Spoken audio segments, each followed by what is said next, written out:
اور اللہ تبارک و تعالی نے قرآن مقدس میں دوسرے مقام پر سورہ آل عمران سورہ نمبر 3 کی آیت نمبر 110 کے اندر ارشاد فرمایا، کنتم خیر امت اخرجت للناس تأمرون بالمعروف وتنہون عن المنکر وتؤمنون باللہ، تم بہترین امت ہو جسے لوگوں کے لیے پیدا کیا گیا ہے، تم نیکی کا حکم دیتے ہو اور برائی سے منع کرتے ہو اور اللہ پر ایمان رکھتے ہو۔ اور رسول اکرم صلی اللہ علیہ وسلم نے اسی آیت کی تفسیر کرتے ہوئے ارشاد فرمایا، انتم خیرھا واکرمھا علی اللہ، تمہارے ساتھ امتوں کی تعداد 70 پوری ہو گئی ہے، تم سب سے بہتر اور اللہ کے نزدیک سب سے زیادہ معزز امت ہو۔ اور حضرت ابو ہریرہ رضی اللہ تعالی عنہ نے اس آیت مبارکہ کی تفسیر یوں کی، خیر الناس للناس تعتون بهم في السلاسل في اعناقهم حتى يدخلوا في الاسلام، تم لوگوں کے لیے بہترین لوگ ہو، تم انہیں اس حالت میں لاتے ہو کہ ان کی گردنوں میں طوق ہوتے ہیں حتیٰ کہ وہ اسلام قبول کر لیں، یعنی قبول اسلام سے ان کے طوق اتر جاتے ہیں۔ اور سیدنا علی ابی طالب رضی اللہ تعالی عنہ بیان کرتے ہیں کہ رسول اکرم صلی اللہ علیہ وسلم نے ارشاد فرمایا، اعطیت ما لم یعط احد فی الانبیاء، مجھے وہ خصوصیات عطا کی گئی ہیں جو کسی اور نبی کو عطا نہیں کی گئی۔ تو ہم نے کہا یا رسول اللہ وہ کون سی ہیں؟ تو آپ صلی اللہ علیہ وسلم نے ارشاد فرمایا، نصرت بالرعب وعوتیت مفاتیح الارض وسمیت احمد وجعلت التراب لی طہورا وجعلت امتی خیر الامم، رعب و دبدبہ کے ساتھ میری مدد کی گئی ہے، زمین کی چابیاں مجھے عطا کی گئی ہیں، میرا نام احمد رکھا گیا ہے، مٹی کو میرے لیے طہارت کا ذریعہ بنایا گیا ہے اور میری امت کو سب سے بہتر امت بنایا گیا ہے۔ اب تک ہم نے جتنے دلائل ذکر کیے ہیں ان سے واضح طور پر یہ ثابت ہوتا ہے کہ امت محمدیہ سابقہ یعنی پچھلی تمام امتوں سے افضل اور بہتر ہیں۔ یاد رہے کہ اس امت کی دوسری امتوں سے افضل امت ہونا اس کے دین اسلام کی وجہ سے ہے، کیونکہ یہ امت اللہ اور اس کے رسول جناب محمد الرسول اللہ صلی اللہ علیہ وسلم پر اور اللہ کی کتاب یعنی قرآن مجید پر ایمان رکھتی ہے، جبکہ دیگر قومیں نہ اللہ تعالیٰ کو مانتی ہیں، نہ اس کے رسول جناب محمد الرسول اللہ صلی اللہ علیہ وسلم کو مانتی ہیں، اور نہ ہی اللہ کی کتاب قرآن مجید کو تسلیم کرتی ہیں، اس لیے وہ افضلیت حاصل نہیں کر سکی۔ اللہ تعالیٰ کا فرمان ہے، وَلِلَّهِ الْعِزَّةُ وَلِرَسُولِهِ وَلِلْمُؤْمِنِينَ وَلَكِنَّ الْمُنَافِقِينَ لَا يَعْلَمُونَ، اور عزت تو صرف اللہ کے لیے، اس کے رسول صلی اللہ علیہ وسلم کے لیے اور مومنوں کے لیے ہی ہے، لیکن منافق نہیں جانتے۔ اور سیدنا عمر بن خطاب رضی اللہ تعالیٰ عنہ نے فرمایا تھا، ان کننا اذل قوم فاعزنا اللہ بهذا الدین فمہما نبتغی العزت فی غیرہ اذلنا اللہ، ہم ذلیل ترین قوم تھے، پھر اللہ تعالیٰ نے ہمیں اس دین اسلام کے ذریعے عزت بخشی، چنانچہ اس کو چھوڑ کر ہم جہاں سے بھی عزت کے طلبگار ہوں گے اللہ تعالیٰ ہمیں ذلیل کر کے چھوڑے گا۔ یہی وجہ ہے کہ یہود و نصارہ کو یہ اعلیٰ مرتبہ حاصل نہیں ہو سکا، اور چونکہ انہوں نے دین اسلام کو قبول نہیں کیا، اسی لیے اللہ تعالیٰ نے یہود کو مغضوب علیہم قرار دیا، یعنی جن پر غضب کیا گیا اور ان پر ذلت اور رسوائی کو مسلط کر دیا گیا، اور نصارہ کو ضالین یعنی گمراہ قوم قرار دیا۔ یہود و نصارہ نے دعویٰ کیا تھا کہ وہ اللہ کے بیٹے اور چہیتے لوگ ہیں اور سب سے افضل امت ہیں، لیکن اللہ تعالیٰ نے ان کے اس دعوے کو ٹھکرا دیا۔ اللہ تعالیٰ کا فرمان ہے، وقالت اليہود والنصارى نحن أبناء الله وأحباؤه قل فلم يعذبكم بذنوبكم بل أنتم بشر ممن خلق يغفر لمن يشاء ويعذب من يشاء ولله ملك السماوات والأرض وما بينهما وإليه المصير. اور یہود و نصارہ نے کہا ہم اللہ کے بیٹے اور اس کے چہیتے ہیں. آپ کہہ دیجئے کہ اگر یہ بات ہے تو پھر وہ تمہیں تمہارے گناہوں کی وجہ سے عذاب کیوں دیتا ہے؟ بلکہ حقیقت یہ ہے کہ تم اس کی مخلوق میں سے عام انسان ہو. وہ جسے چاہتا ہے معاف کر دیتا ہے اور جسے چاہتا ہے سزا دیتا ہے.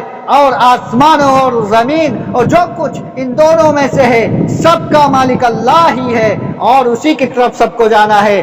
آئیے اب اس امت محمدیہ کی خصوصیات قرآن و حدیث کی روشنی میں ذکر کرتے ہیں جن سے یہ ثابت ہوتا ہے کہ یہ امت دیگر امتوں سے افضل ترین امت ہے. نمبر 1، مکمل دین. اس امت کی بہت بڑی خصوصیت یہ ہے کہ اس کا دین مکمل ہے. دلیل اللہ تبارک و تعالی نے قرآن مقدس سورہ المائدہ سورہ نمبر 5 کی آیت نمبر 3 کے اندر ارشاد فرمایا الیوم اکملت لکم دینکم واتممت علیکم نعمتی ورضیت لکم الاسلام دینا. آج میں نے تمہارے لیے تمہارے دین کو مکمل کر دیا اور اپنی نعمت تم پر پوری کر دی اور اسلام کو بحیثیت دین تمہارے لیے پسند کر لیا. دین کو مکمل کرنا اس امت پر اللہ رب العزت کا بہت بڑا احسان ہے. ورنہ اگر اللہ تعالیٰ اسے نامکمل چھوڑ دیتا تو ہر شخص جیسے چاہتا اس میں کمی بیشی کر لیتا اور یوں دین لوگوں کے ہاتھوں میں کھلونا بن کر رہ جاتا. لیکن پھر بھی اس دین کے مکمل ہونے کے باوجود بھی لوگ اس کے اندر کمیاں ڈھونڈنے میں لگے ہوئے ہیں جو اللہ رب العزت کے قرآن مقدس کے اندر کمیاں ڈھونڈتے ہیں. اور اللہ رب العزت کے اس عظیم احسان کی قدر و قیمت کا اندازہ یہود کو ہو گیا تھا. چنانچہ ایک یہود عالم اور حضرت عمر رضی اللہ تعالیٰ عنہ کے دور خلافت میں ان کی خدمت میں حاضر ہوا اور کہنے لگا اے امیر المومنین، کتاب اللہ یعنی قرآن مجید میں ایک ایسی آیت ہے جو اگر ہم یہودیوں کی جماعت پر نازل ہوتی تو ہم اس کے نزول کے دن کو بطور عید مناتے. حضرت عمر رضی اللہ تعالیٰ عنہ نے پوچھا وہ آیت کون سی ہے؟ تو اس نے کہا الیوم اکملت لکم دینکم واتممت علیکم نعمتی ورضیت لکم الاسلام دینا. تو حضرت عمر رضی اللہ تعالیٰ عنہ نے کہا یہ آیت عید کے دن ہی نازل ہوئی تھی جب رسول اللہ صلی اللہ علیہ وسلم عرفات میں تھے اور وہ دن جمعۃ المبارک کا دن تھا، یعنی وہ جمعہ کا دن تھا اور جمعہ کا دن بھی عید کا دن ہوتا ہے. نمبر 2، دین میں آسانیاں. اس دین کے اندر اس دین کی دوسری خصوصیت یہ ہے، اس دین اسلام کی دوسری خصوصیت یہ ہے کہ یہ دین آسان ہے. اس دین کے اندر آسانیاں ہیں. دلیلیں اس امت کی خصوصیات میں سے ایک بڑی خصوصیت یہ ہے اس کا دین آسان ہے اور اس میں کوئی تنگی نہیں ہے اور اس کے متعدد دلائل موجود ہیں. ہم ان میں سے چند ایک کا ذکر کرتے ہیں. اللہ تعالیٰ کا فرمان ہے هو اجتباکم وما جعل علیکم فی الدین من حرج. اس نے تمہیں چن لیا ہے اور دین میں تم پر کوئی تنگی نہیں رکھی ہے. اور دوسری دلیل اسی طرح تیمم کی اجازت دے کر اللہ تعالی نے فرمایا ما یرید اللہ لیجعل علیکم من حرج ولکن یرید لیطہرکم ولیتم نعمتہ علیکم لعلکم تشکرون.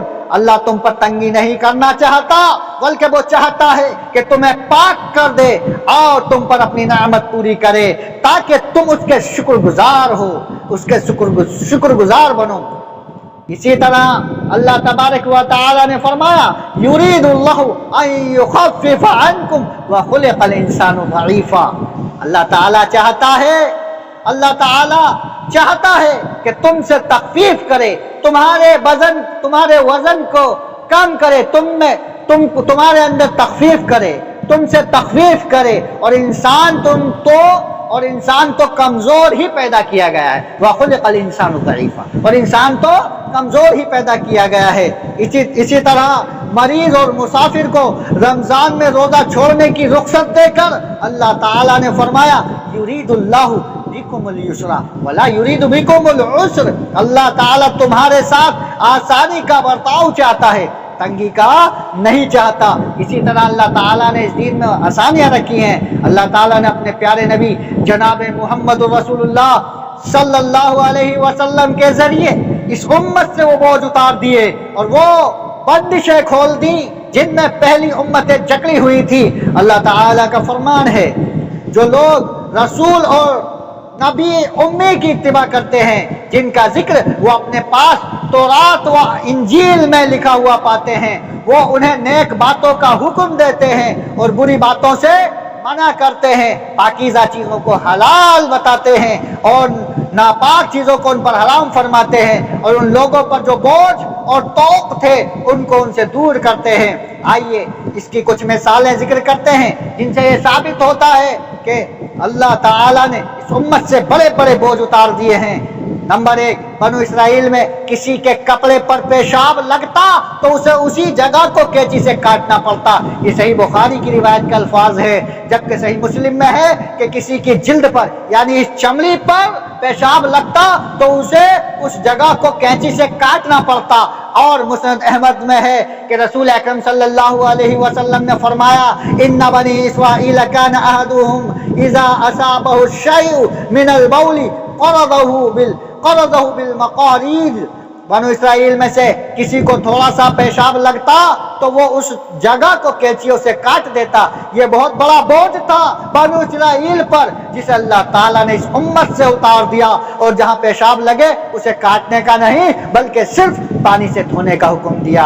اور نمبر 2، یہودیوں میں جب کسی خاتون کو مخصوص ایام شروع ہوتے تو وہ اس کے ساتھ نہ کھاتے پیتے تھے اور نہ ہی اس کے ساتھ ایک ہی چھت کے نیچے رہتے تھے، بلکہ اس سے الگ کر دیتے تھے. جبکہ ہماری شریعت میں یہ ہے کہ آپ حائضہ عورت کے ساتھ لیٹ سکتے ہیں، جماع کے سوا اس سے ہر قسم کا استمتاع بھی کر سکتے ہیں اور اس کے ہاتھوں سے بنا ہوا کھانا بھی کھا سکتے ہیں.